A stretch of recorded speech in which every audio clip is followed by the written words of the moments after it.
నా పేరు Sriram Sharma. CBI crime branch investigation పోలీసులు ముగ్గురు ఐఏఎస్ ఆఫీసర్లను, ఒక ఐఎఫ్ఎస్ ఆఫీసర్ను హెచ్డిఎఫ్సి బ్యాంక్ స్కామ్ సంబంధించి ఇళ్లపై రైడ్ చేయడం జరిగింది. ఈ ముగ్గురు ఐఏఎస్ ఆఫీసర్లపై అభియోగం ఏంటంటే 640 కోట్ల రూపాయల కుంభకోణం జరిగినట్లు, ప్రభుత్వ ధనాన్ని తమ సొంతానికి వాడుకున్నట్టు వీళ్ళ మీద ఎలిగేషన్.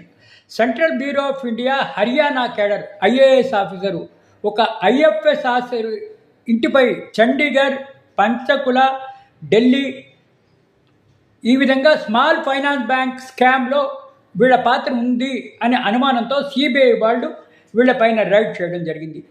మొత్తం 661 కోట్ల రూపాయల స్కామ్ జరిగిందని సిబిఐ ఈ విధంగా రైడ్ చేయడం జరిగింది. ఎన్ఫోర్స్మెంట్ డైరెక్టరేట్ ఈడీ వీళ్ళ ఇళ్లపై సిబిఐ వారు రైడ్ చేశారు. ఇంకా రిజల్ట్ తెలియరాలేదు. ఏమైనా డబ్బులు దొరికాయా లేదా, ఇంకేమైనా డాక్యుమెంట్లు దొరికాయా లేదా, అసలు వీళ్ళ కుంభకోణంలో ఉన్నారా లేదా, ఇదంతా ఇన్వెస్టిగేషన్లో ఉంది.